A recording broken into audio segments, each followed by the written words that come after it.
자, 그러면 이제 미국은 한반도에 어떤 그림을 그리고 있을까라는 이제 주제를 먼저 다뤄볼게요. 한덕수 국무총리가 대통령 권한 대행이 됐었죠. 근데 되자마자 바로 다시 탄핵이 됐어요. 이거 알고 계시나요?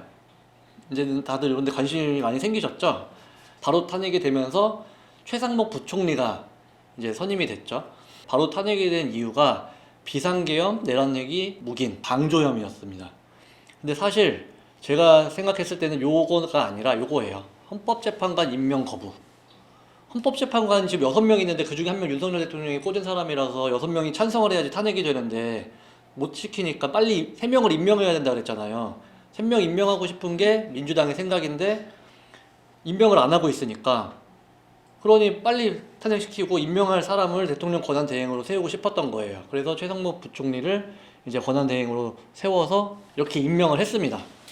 3명 중에 2명이 임명이 됐어요. 1명은 이제 보류가 됐고 2명이 이제 임명이 됐는데 이렇게 되면 이제 요 사람이 반대를 해도 나머지 사람들이 찬성을 하면 탄핵이 될 수 있는 여건이 만들어졌죠. 근데 이 안에서 잘 살펴보면은 이재명 대표의 판결 3심까지 최종 판결 나오는 것도 4월에 있지만 이 두 사람 문재인 대통령이 임명한 이 두 사람의 임기 만료도 4월이에요. 근데 이 사람들 나가잖아요. 그럼 이제 나머지 2표는 다시 대통령이 뽑아야 돼요. 그럼 윤석열이 뽑겠죠. 또는 국민의힘이 뽑겠죠.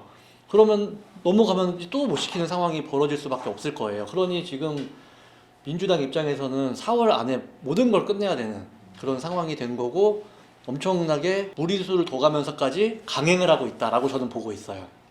그런 과정에서 한국의 정치적 불확실성이 생기다 보니까 주가가 이렇게 폭락을 했었고 이게 조금 길어질 수도 있을 것 같다라고 생각을 했지만 생각보다 지금 빠르게 진행이 되면서 탄핵시키고 선임해가지고 회복하니까 또 바로 탄핵시켜버리니까 또 빠지고 이번에는 탄핵 안 시키고 쭉 가니까 이제 주식시장은 어느 정도 회복이 됐고 이미 탄핵 이슈로 인한 그 리스크에 대한 부분은 시장에 다 반영이 됐다고 보시면 됩니다.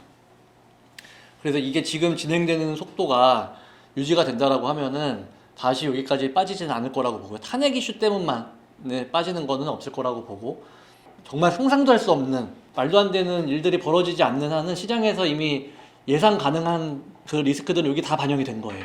이때 다 반영이 돼서 지금 하나씩 회복이 되고 있기 때문에 탄핵 국면은 진정이 됐다 이렇게 보시면 되겠습니다. 자, 이런 상황에서 윤석열 대통령의 지지율이 제가 1월 4일부터 10일까지 이제 미국에 가 있었는데 갑자기 이제 이런 게 막 나오는 거예요. 이거 무슨 소리야? 갑자기 지지율이 왜 이렇게 올라갔어? 여러 가지가 있죠. 이제 보수층의 결집 이런 내용들이 지지율 상승한 이유라고 언론에서는 평가들을 해요. 근데 제가 생각했을 때 이게 제일 크다고 봅니다. 내란죄 때문에 탄핵을 시켰는데 근데 내란죄를 빼버렸어요. 그러면 탄핵될 이유가 없어진 거 아닙니까? 그러니 탄핵 소추안 자체가 취소가 돼야지 맞아요. 이거는 그냥 제 기준에서는 그래요. 근데 그런 내용들을 이제 사람들이 관심을 갖다 보니까 알기 시작을 한 거예요. 근데 그 안에서도 이 사람들이 워낙에 정보 습득 능력이 강하지 않습니까? 내용 다 들어보니까 아무리 들어봐도 논리적으로 청년 일자리 뭐 이런 부분들 윤석열이 이거 다 못하게 해놨는 줄 알았더니 알고 보니까 예산안을 다 냈는데 민주당에서 다 반대해가지고선 취소시켰는데 이거 민주당이 한 짓 아니야? 라고 해석을 했겠죠. 외교, 안보, 하니까 결국엔 올라 가보니까 결국엔 미국이 때 중국이네? 그러면 지금 우리가 민주당을 뽑으면 중국 편에 서는 거네? 라는 생각을 했을 것 같아요. 너무 그런 것들이 계속 나오니까. 근데 이런 게 또 나와요. 아니 내란죄 때문에 탄핵을 시킨다고 했는데 내란죄를 취소시켰어. 그러면 이거는 탄핵시키면 안 되는 거 아니야? 근데 이 이후에 누구야? 이재명? 그러면 이거는 말도 안 되지. 이렇게들 생각을 하다 보니까 2030들의 지지율이 상승한 게 아닐까라고 저는 생각합니다. 그러다 보니 저는 이게 이제 민주당이 무리수를 뒀다고 저는 생각을 하는 거고 이런 내용들이 민주당의 신뢰도를 떨어뜨렸고 그게 결국 국민의힘의 지지율을 올리는 형태가 된 게 아닐까라고 생각을 합니다. 그런 와중에 트럼프 취임식에 초청받은 사람들이 이거 그냥 공식적으로 초청받은 겁니다. 그럼 김석기, 김기현, 윤상현, 임요한 여기는 국민의힘 빨간색, 파란색 조정식, 김영배, 홍기원 여기는 더불어민주당 이건 나라에서 그냥 가는 거예요. 근데 트럼프 측근 통해서 또는 트럼프 통해서 초청받은 사람들 나경원, 조정훈, 김대식이 참여를 한대요. 거기에다가 홍준표, 권성동, 한동훈이 초대를 받았답니다. 근데 이 두 사람은 불참하겠다고 했대요. 근데 홍준표는 한 고민을 하다가 가겠다고 했어요.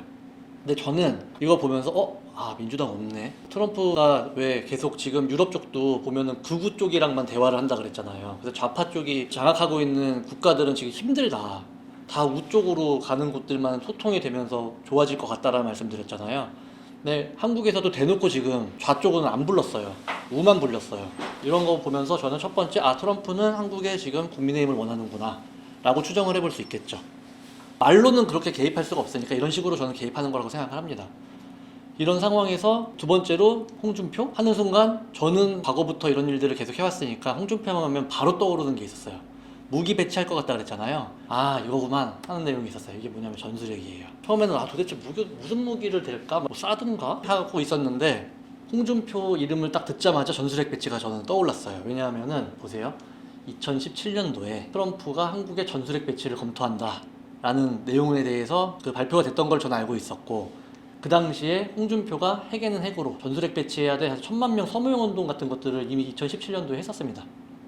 이때 반대했던 사람이 이재명이에요. 그러니 이거는 그러면 홍준표뿐만 아니라 국민의힘들 다 찬성을 할 텐데 그 중에서도 가장 적극적인 행보를 보였던 홍준표를 불러가지고 그런 모종의 얘기들을 할 생각인가 보구나 이렇게 이제 추정을 해볼 수가 있겠죠. 근데 그 생각하고 나서 얼마 지나지 않아서 트럼프가 한국의 전술핵 배치에서 중국 견제할 수도 있다라는 얘기가 나옵니다. 그러면 우리나라에 핵이 생긴대요. 그러면 좋지 않습니까? 근데 왜 반대를 합니까? 이 핵 발사 권한이 미국한테 있어요.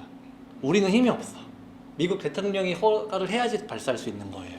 그러니 우리가 자주국방해야 돼 라는 주장하는 민주당 입장에서는 이걸 왜 해? 이러고 있는 거고, 우리가 미국이 안 지켜주면 안 되잖아 하고 있는 국민의힘에서는 이걸 해야 된다라고 하는 거고, 이제 그런 상황인 거라고 저는 생각을 합니다. 그러면 이제 요거에 대해서는 그냥 기본 상식이니까 알고 계시라고 설명을 좀 해드리자면, 핵무기가 전술 핵무기랑 전략 핵무기가 있어요. 근데 이 전술 핵무기는 수십 킬로톤 사이즈고 제한된 지역에서 단거리 미사일로 사용이 됩니다. 그러니까 북한이나 중국 같은 데를 견제하기 위한 거예요.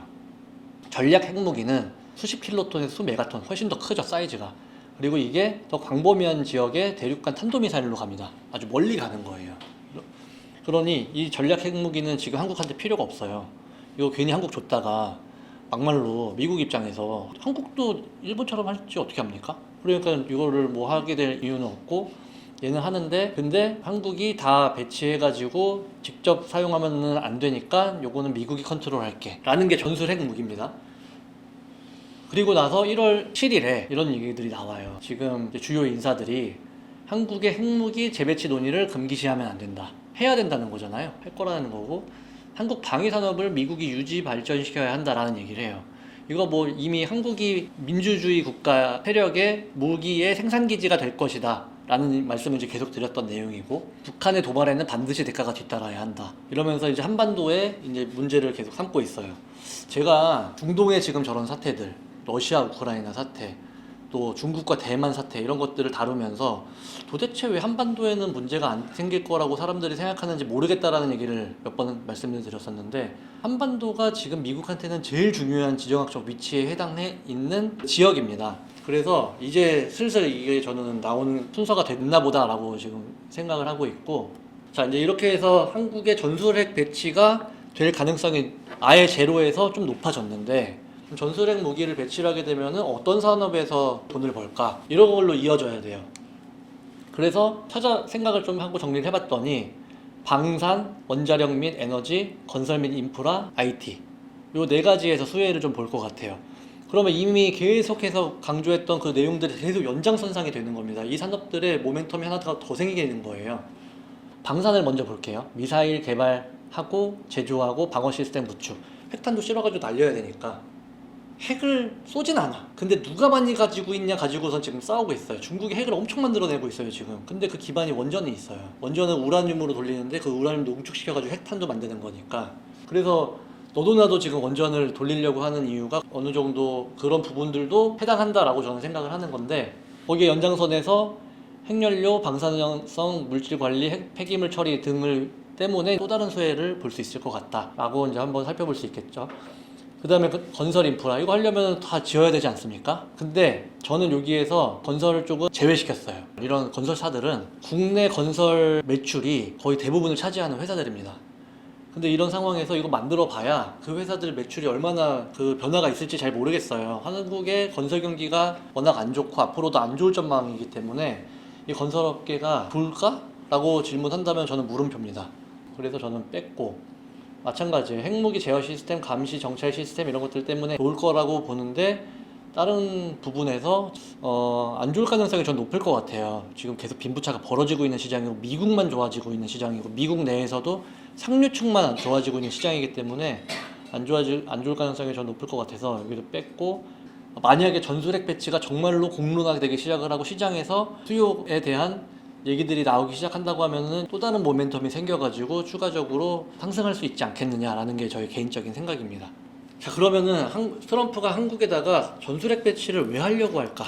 뒤에서 설명을 드리겠지만 앞으로 이제 이쪽 루트가 엄청 중요해지거든요. 그러면은 이 북한이라는 국가가 정말 중요해져요. 근데 이 북한이라는 국가가 왜 중요하냐면은 이미 중국 밑으로 여기 막혔죠? 여기도 지금 다 막아놨죠? 여기도 지금 다 막혀있죠? 못 나와. 북한만 막아놓으면 이제 중국은 나올 곳이 없어요. 완전 고립됩니다. 러시아가 갇혀 있었듯이. 근데 만약에 중국이 북한을 흡수해버리면은 이렇게 나올 수 있는 구멍이 생기죠. 그거를 트럼프 알고 있고, 시진핑은 그렇게 시도를 하려고 하고 있고, 김정은도 그걸 알고 있어요. 그러니까 김정은이 한반도에 미군이 있었으면 좋겠다라고 얘기했다고 과거 이제 폼페이오 장관이 회고록에 그 얘기했었던 내용들을 제가 한번 공유해 드렸던 적이 있었는데, 이 북한은 현재 중국과 관계가 별로 좋지가 않습니다. 호시탐탐 홍콩이나 대만한테 했듯이 이 북한을 먹으려고 하는 거를 김정은이 알고 있기 때문에 계속해서 불편한 관계를 유지하다가 러시아랑 손을 잡았잖아요. 근데 러시아랑 손잡은 거를 잘 생각을 해보면은 결국 트럼프가 되기만을 기다렸던 거예요. 트럼프가 대통령이 되면서 중국을 견제하기 위해서 제일 좋은 방법은 중국이랑 친한 사람들의 손을 끊어놓는 거죠. 그러니까 러시아랑 북한한테 손잡자. 내가 너네 도와줄게. 중국이랑 손잡지 마. 그럼 중국은 더 고립될 수밖에 없는 그런 전략을 트럼프는 지금 짜고 있는 거고, 이런 상황에서 북한을 살려야 되는데 북한을 살림과 동시에 이 북한이 중국을 견제하게 해야 되거든요. 그러니까 원래 트럼프가 과거에 주장했던 거는 비핵화예요. 한반도에 핵을 다 없애. 북한 너 핵 만들면은 이란처럼 내가 경제 제재를 가해가지고 아주 가난하게 만들 거야 하면서 지금까지 온 거예요. 근데 트럼프가 북한의 핵을 인정을 해주고, 핵을 인정해주게 되면은 나를 공격하면 안 되잖아요. 그러니까 뭔가 평화 협정 같은 거를 맺어서 우리 서로 공격하지 마. 대신에 내가 경제 제재 풀어줄게. 그럼 경제 제재를 풀어주면 뭐합니까? 뭐 수출할 게 있어야 말이죠. 근데 북한이 수출할 수 있는 게 뭡니까?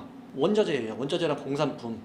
그러면 북한이 원자재를 공급을 해주게 되면은 미국은 물가를 낮출 수 있는 요인이 됩니다. 중국이나 러시아 이런 데들이 원자재 다 가지고 있는데 이걸 제대로 공급을 안 해주니까 지금 물가가 올라가고 있는 거잖아요. 근데 북한이나 다른 국가들 통해 가지고 원자재를 수급하게 되면은 그러면 그게 물가를 낮출 수 있는 방법이 됩니다. 근데 뭐 여러분들 다 잘 아시겠지만 북한이 가지고 있는 건 원자재밖에 없잖아요. 그러니 북한한테 경제 제재를 풀어주면서 원자재를 돌려주고, 뭐 개성공장 이런 데들 있지 않습니까? 그런 데서 그냥 수준 낮은 공산품들 만들어서 먹고 살 수 있게 만들어주면은 북한 김정은 체제가 유지가 되면서 북한도 정상적으로 이제 돌아가겠죠. 근데 이런 상황에서 북한이 돈 벌어가지고선 배신 때리고선 핵 쏘면 안 되잖아요. 그러니 그걸 견제하기 위해서 한국에 전술핵이 있어야겠죠. 그래서 두 국가가 다 가지고 있으면 중국은 얘랑 친해지든 얘랑 친해지든 양쪽에서 힘들어지는 거예요. 지금 북한이 러시아랑 손잡자마자 시진핑이 어떻게 했습니까? 바로 한국에 찾아와가지고 우리랑 손잡자 이러고 있잖아요. 그러니까 양쪽을 다 이렇게 해버리면은 중국이 더 힘들어지게 만들 수 있습니다. 그렇게 하면서 더 장기적으로 봤을 때 일본이 되게 커질 것 같다 그랬잖아요.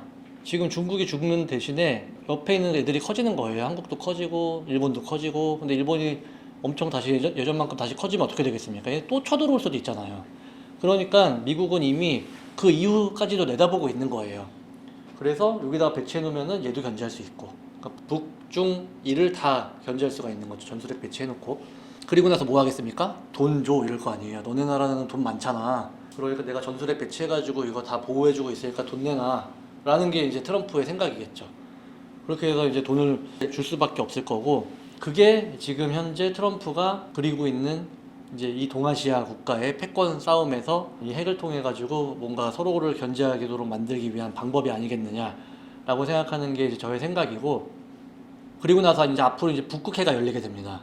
그 북극해가 열렸을 때에 이 한반도의 영향력은 더 커질 텐데, 그런 것들로 인해서 발생하는 또 먹거리가 뭔지 이런 것들도 좀 찾아봐야겠죠. 제가 그 북극해에 대해서는 뒤쪽에서 좀 설명을 드릴게요.